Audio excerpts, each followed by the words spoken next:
الحمد للہ رب العالمین والصلاة والسلام علی محمد وعلی آلہ واصحابہ اجمعین اما بعد اعوذ باللہ من الشیطان الرجیم بسم اللہ الرحمن الرحیم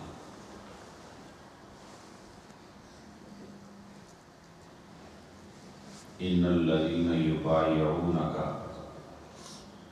انما یبایعون اللہ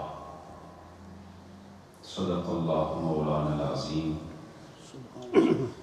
ان اللہ وملائکتہ یصلون علی النبی یا ایھا الذین آمنوا صلوا علیہ وسلموا تسلیما اللہم صل علی سیدنا و حبیبنا محمد واصحاب سیدنا و مولانا محمد مبارک وسلم و صلی علیہ. حاضرین محترم،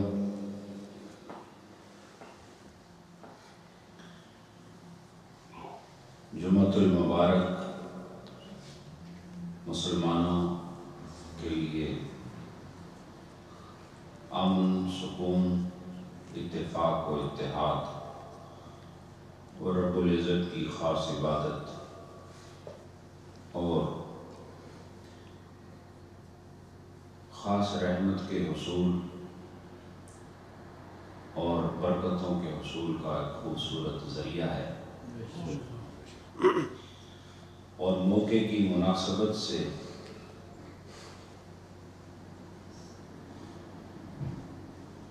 محراب و منبر والے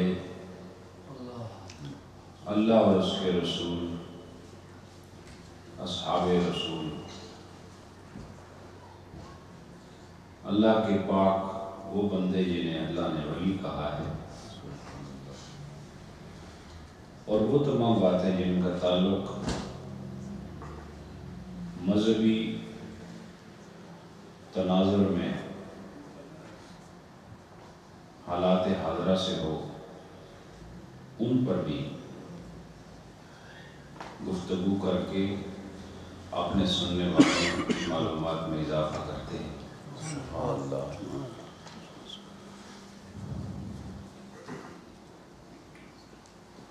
ماہ ذی الحج جہاں ایک بہت عظیم عبادت یعنی حج کی ادائیگی کے لیے معروف اور مشہور ہے، اور اس مہینے میں سنت ابراہیمی اور اس دور میں جب حضرت اسماعیل کی عمر بہت تھوڑی تھی اور آپ بمشکل اپنے والد بزرگوار کے ہمراہ چلنے پھرنے کے قابل ہوئے، اس دور کی باتیں، اور جب آپ شیر خوار تھے اس دور کی باتیں، یادگار ابراہیم، یادگار اسماعیل، یادگار حضرت حاجرہ، یہ سب باتیں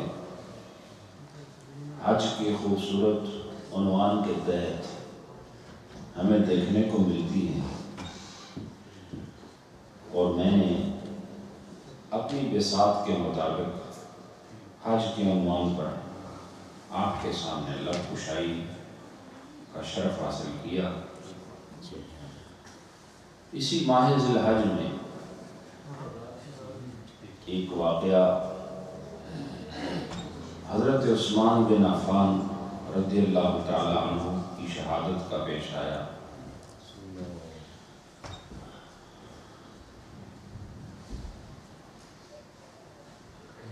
لہذا انشاءاللہ ایک دو نشستوں میں حضرت عثمان بن عفان رضی اللہ تعالی عنہ کی پروقار شخصیت، آپ کی دین اسلام کے لیے سخاوت اور مذہب حق کے لیے جانثاری اور آپ کے کمالات، فضائل اور مناقب پر انشاءاللہ گفتگو کروں گا۔ یاد رکھیں کہ ہر وہ قوم جو دنیا اور آخرت میں ترقی چاہتی ہے وہ کبھی بھی اپنے اسلاف اور اپنے بزرگوں کو فراموش نہیں کرتی۔ ہمیں اپنے اکابرین کے بارے میں وہ تمام ہستیاں، وہ تمام لوگ، وہ سارے پاکیزہ وجود کہ جن کے محنت، کوشش، لگن، قربانیوں سے مذہب اسلام چار دانگے عالم میں معروف ہوا، ان ہستیوں کو یاد رکھنا، ان کے بارے میں معلومات رکھنا، یہ میرا اور آپ کا مذہبی فریضہ ہے۔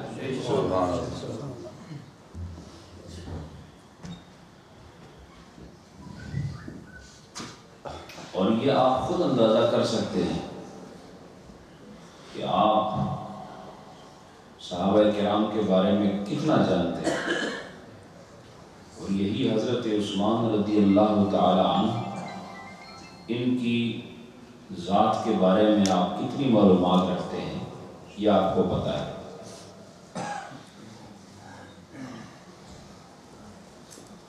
اور میں آپ کو یہ بھی بتا دوں کہ جس طرح کوئی آدمی نبی کی بات کرے تو خدا خوش ہوتا ہے، اسی طرح کوئی نبی کے ساتھ رہنے والے صحابہ کی بات کرے تب بھی خدا خوش ہوتا ہے۔ اور یہ وہ ہستیاں ہیں جن کا ذکر کر کے اللہ کی خوشی کے نتیجے میں رحمت و برکت ملتی ہے اور اپنی زندگی کو سنوارنے کا موقع ملتا ہے۔ نبی پاک صلی اللہ علیہ وسلم کے بارے میں اللہ نے ارشاد فرمایا، لَقَدْ كَانَ لَكُمْ فِي رَسُولِ اللَّهِ أُسْوَةٌ حَسَنَةٌ۔ تو تم اگر زندگی کے لیے نمونہ چاہتے ہو کہ کس کے طریقے پر چل کر کامیاب ہو جاؤ گے تو وہ رسول اللہ کا طریقہ ہے، ان کی زندگی نمونہ ہے، ان کی زندگی ایک معیار ہے، ایک سٹینڈرڈ ہے، جو ان کے مطابق زندگی گزارے گا وہ یقیناً اللہ کی بارگاہ میں کامیاب ہوگا۔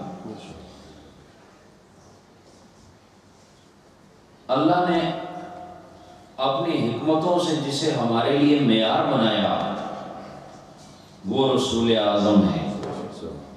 پھر رسول اعظم نے مسلسل تربیت کر کے اپنے صحابہ کو اپنی ذات اور اپنی صفات کا آئینہ بنا کر امت والوں کو کہا، اصحابی کالنجوم فبأیہم اقتدیتم۔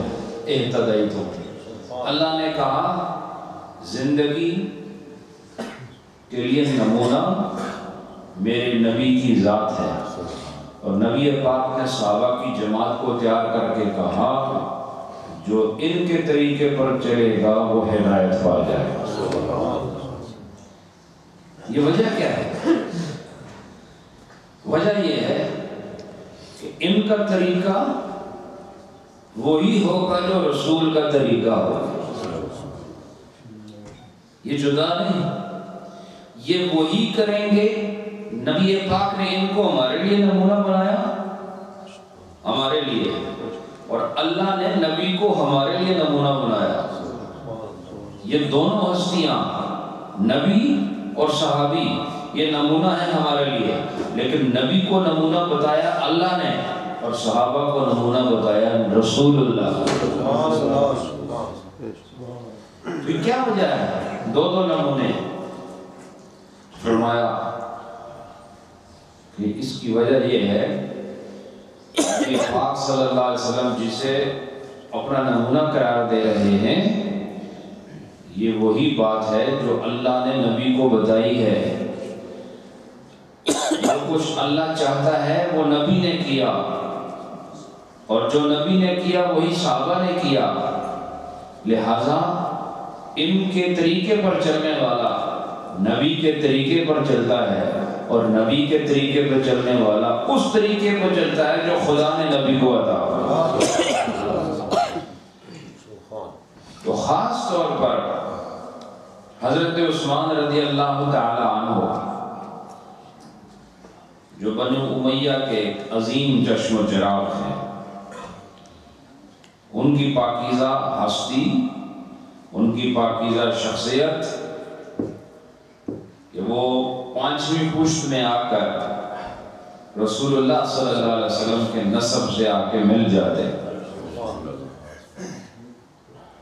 اور میں یہ بھی آپ کو بتاؤں کہ رشتے کے اعتبار سے حضرت عثمان غنی کی جو نانی ہے وہ رسول پاک کی سگی پھوپھی ہے، ٹھیک ہے، قرابت بھی ہے، رشتہ داری قریب کی ہے۔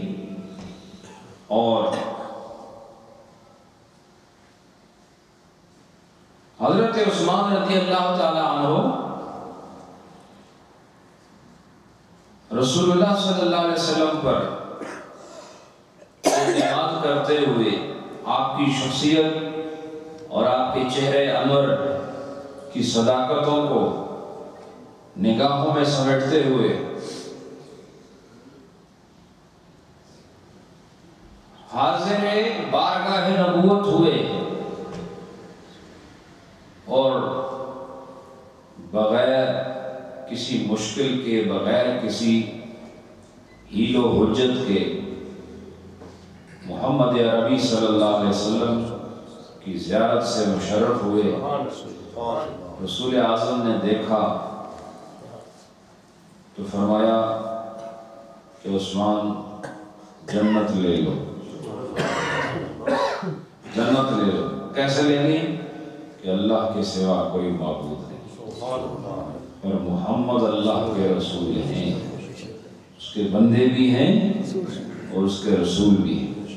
آپ نے بیعت فرمائی، اور پھر ہماری اجلہ کتب میں لکھا ہے کہ ساری زندگی اس ہاتھ کو، کہ جو ہاتھ نبی کے ہاتھ میں دیا، انہوں نے کبھی نجاست کی جگہ پہ اس ہاتھ کو مس نہیں کیا،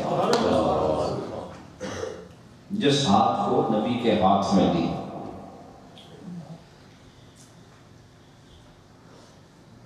اور آپ پر نبی پاک صلی اللہ علیہ وسلم کا اعتماد اس قدر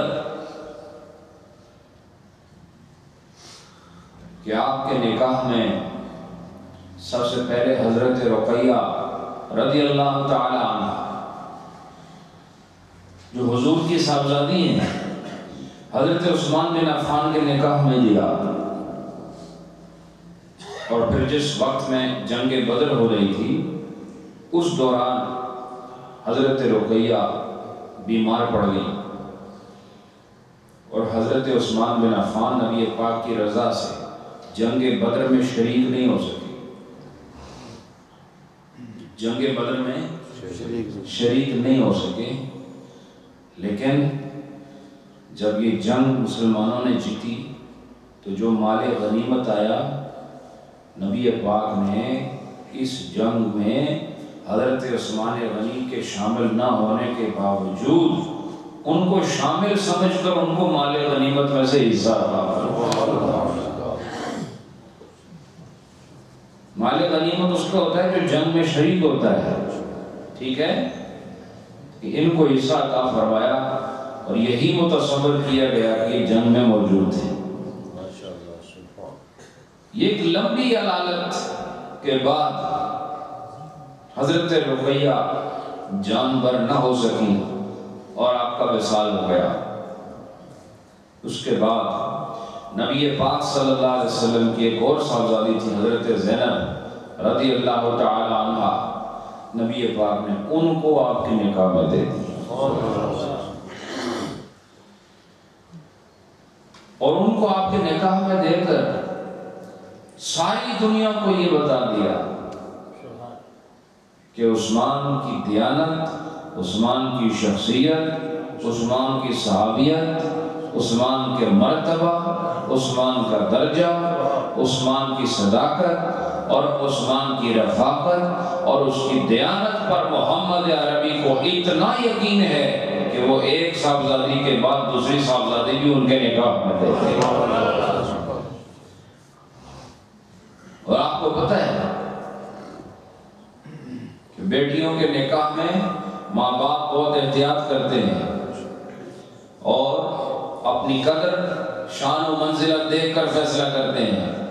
نبی پاک نے جسے اپنی صاحبزادیوں کے لیے بالکل موزوں سمجھا حضرت عثمان بن عفان کی وہ پاکیزہ شخصیت، اسی لیے مشہور ہے کہ آپ ذو نورین ہیں، دو نوروں والے،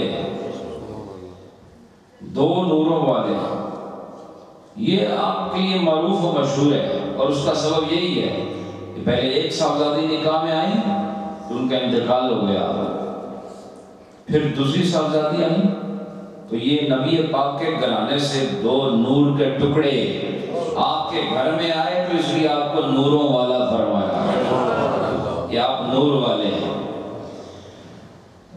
اور پھر یہی نہیں، ان کا بھی انتقال ہوا اور فرمایا کہ نبی پاک علیہ السلام نے فرمایا کہ اگر میری اس کے بعد کوئی تیسری صاحبزادی ہوتی تو وہ بھی میں آپ کے نکاح میں دے دیتا، او کما قال النبی صلی اللہ علیہ وسلم۔ پاکیزہ شخصیت، حیادار، حیا میں آپ کا ثانی کوئی نہیں، آپ کی حیا میں آپ کا کوئی ثانی نہیں، اس قدر با حیا کہ نبی پاک بھی آپ کی حیا کی رعایت فرماتے تھے۔ اور ایک بڑا معروف واقعہ جو بصورت حدیث موجود ہے، حضور نبی دو جہاں صلی اللہ علیہ وسلم اپنے حجرے شریف میں بے تکلفی کے انداز میں تشریف فرما ہیں اور حضور صلی اللہ علیہ وسلم کی پنڈلی مبارک سے کپڑا ہٹا ہوا ہے۔ پنڈلی جانتے ہو، اپنا گھر ہے، آپ کو پتہ ہے اپنے گھر میں آدمی بالکل ایزی ماحول میں اٹھتا بیٹھتا ہے، وہ صوفے پر لیٹ جاتا ہے، دوسرے کے گھر میں تو ایسا نہیں کرتا، اپنے گھر میں آدمی آزاد ہوتا ہے۔ حضور اپنے کمرے میں ہیں اور آپ اس ماحول کی وسعت میں تشریف فرما ہیں اور آپ کی پنڈلی مبارک سے کپڑا ہٹا ہوا ہے۔ اتنے میں دستک ہوتی ہے،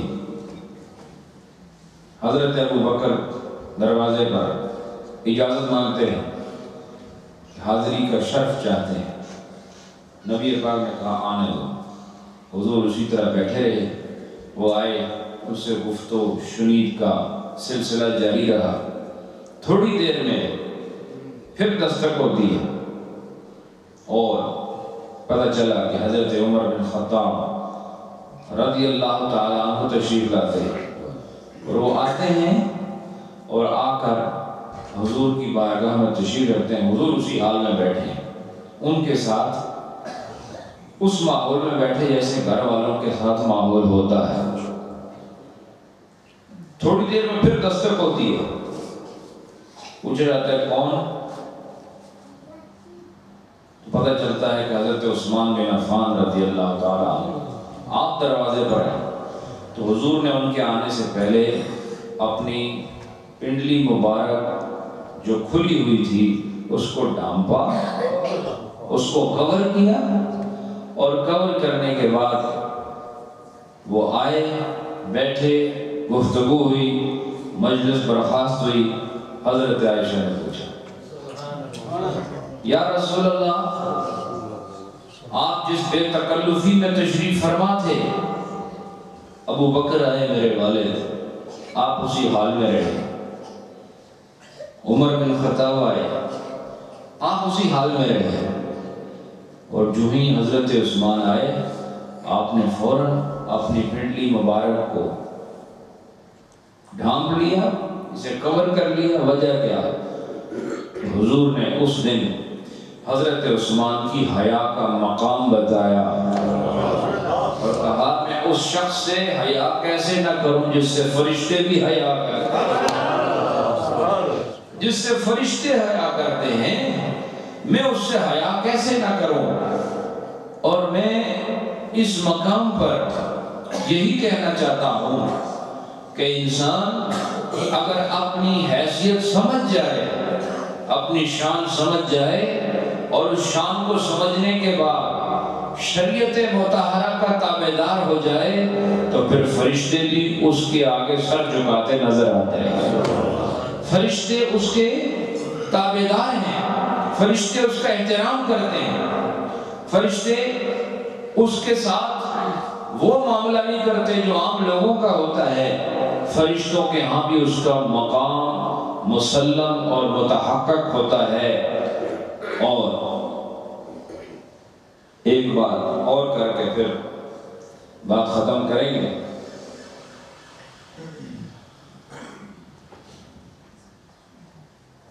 یہ تو آپ کو جو حیا عطا ہوئی، حیادار آپ ہمیشہ سے تھے، پیدائشی باحیا تھے،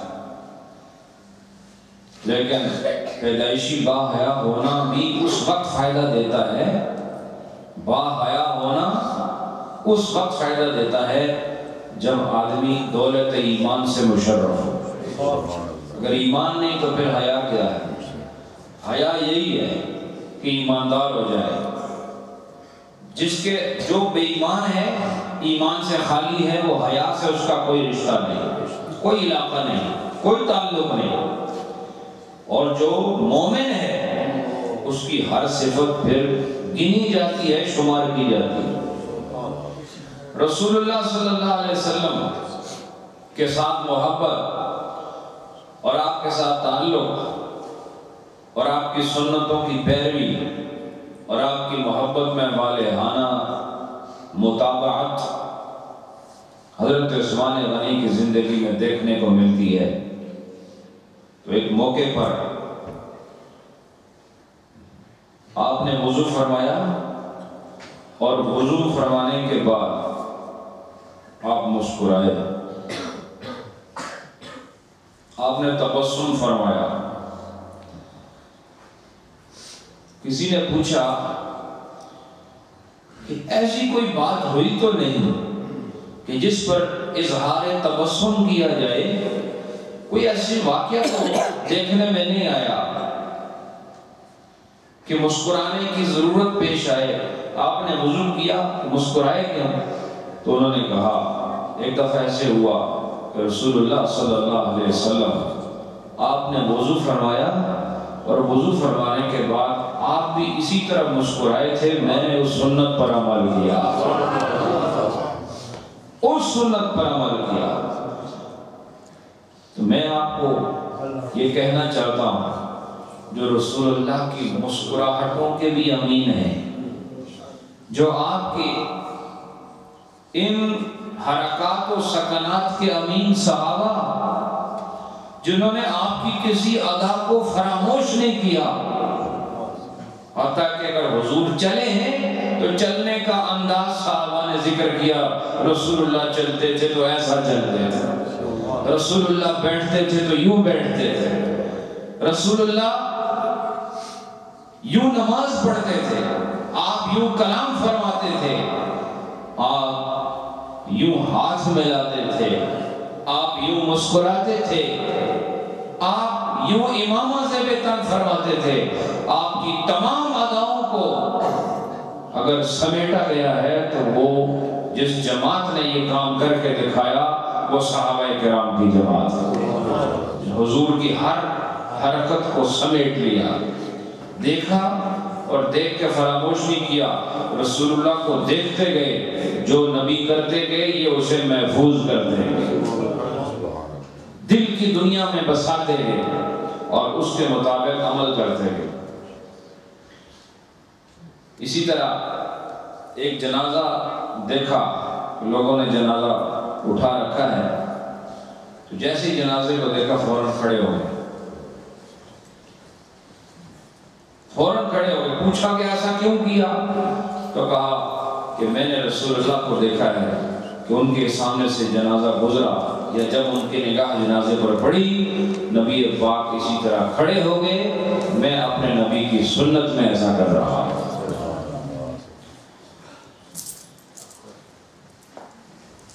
ایک اور بات، جب تک کہ میرے ساتھی الیکشن کرتے ہیں،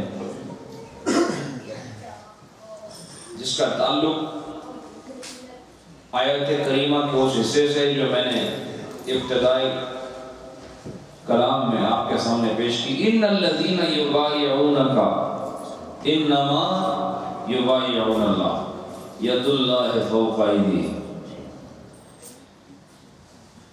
نبی پاک صلی اللہ علیہ وسلم 6 ہجری میں آپ نے عمرے کا قصد فرمایا، مدینہ پاک سے آئے مکے کی طرف، اور 1400 صحابہ حضور کے ساتھ تھے۔ یہ عمرے کا گروپ تھا جس گروپ کی سربراہی خود رسول اعظم فرما رہے ہیں۔ 1400 صحابہ نبی پاک کے اس گروپ میں تھے، اور یہ حدیبیہ کے مقام پر جب پہنچے تو اطلاع آئی کہ کفار تو جنگ کرنے پر آمادہ ہیں، عمرہ بھی کرنے دیں گے۔ حضور نے، میں مختصر کر رہا ہوں، حضرت عثمان بن عفان رضی اللہ عنہ کو اپنا نائب اور اپنا یوں سمجھ لیں پیغام رسان بنا کر ان کو کفار کے پاس بھیجا کہ جا کے ان سے بات چیت کرو کہ ہم جنگ کرنے کے لیے نہیں آئے، ہمارے دیکھو سب کے جسموں پر احرام بندھے ہوئے، یہ 1400 صحابہ ان سب کے تن سے احرام لپٹے ہوئے تھے، یہ احرام میں ملبوس تھے، ہم جنگ کے لیے تو نہیں آئے، جا کے ان سے بات چیت کرو۔ تو انہوں نے ان کی بات کیا سنی تھی، انہوں نے ان کو جو محصور کر لیا، ان کو قید کر لیا، واپس نہیں جانے دیا، اور اتنے میں ایک خبر، ایک افواہ بھی اٹھا دی کفار نے کہ ان کو شہید کر دیا گیا، جبکہ حضرت عثمان غنی کو شہید نہیں کیا گیا۔ وہ وہیں ان کو حرم کے اندر اسی حدود میں ان کا محاصرہ کیا گیا، ان کو وہاں سے باہر جانے نہیں دیتے تھے۔ اس میں کافی وقت گزر گیا، جب دن بڑھتے چلے گئے تو کسی کافر نے کہا چلو باقی تو نہیں آ سکتے، آپ پیغام لے کر آئے تھے، ہم نے عمرہ تو نہیں کرنے دینا مسلمانوں کو، چلو آپ آ گئے ہو تو چلو آپ طواف کر لو، آپ آ جو گئے تو ٹھیک ہے آپ کو اجازت دیتے ہیں، آپ آ کے طواف کر لو۔ انہوں نے کہا میں اپنے نبی کے بغیر کیسے طواف کر سکتا، ان کے بغیر طواف کرو؟ نہیں، آپ نے طواف نہیں کیا، اور یہ بات بھی سمجھا دی کہ ساری کائنات کے طواف ایک طرف، رسول اللہ کی معیت و صحبت میں کعبے کے گرد طواف کرنا، اس کا مقام کوئی اور، اس کا درجہ کوئی اور ہے۔ آپ نے طواف نہیں کیا، حالانکہ طواف کا عبادت ہونا ہر ایک جانتا ہے کہ طواف عبادت ہے، لیکن با وفا عثمان نے یہ بتایا کہ یہ اپنے والی کو چھوڑ کر، اپنے نبی کو چھوڑ کر، اپنے رہنما کو چھوڑ کر، اپنے رسول کو چھوڑ کر، اپنے امام کو چھوڑ کر جو طواف کرے، یہ وفا کا تقاضا نہیں۔ طواف پھر ہوتے رہیں گے، ہم نبی کے ساتھ طواف کرنے آئے ہیں، نبی ساتھ نہیں تو طواف بھی نہیں ہوگا۔ آپ نے ان کی اس آفر کو ریجیکٹ کر دیا۔ اور آپ نے طواف نہ کیا۔ رسول اللہ صلی اللہ علیہ وسلم نے تمام صحابہ کو بلایا اور کہا یہ افواہ ہے کہ ان کو شہید کیا گیا ہے، چلو لیکن عثمان اللہ اور اس کے رسول کی اطاعت میں ہے، اللہ اور اس کے رسول کی اطاعت میں ہے۔ اس سے یہ ثابت ہو گیا کہ رسول اللہ کو پتا تھا کہ آپ شہید نہیں ہیں، آپ باحیات ہیں۔ سب صحابہ کو کہا کہ ان کے بدلہ لینے کے لیے کہ اگر کفار نے ایسا کیا ہے تو سارے بیعت کرو اس بات پر۔ بیعت کا مطلب کیا کہ سارے آ کر اس چیز پر وعدہ کرو میرے ساتھ کہ ہم بدلہ لیں گے اگر ایسا ہوا۔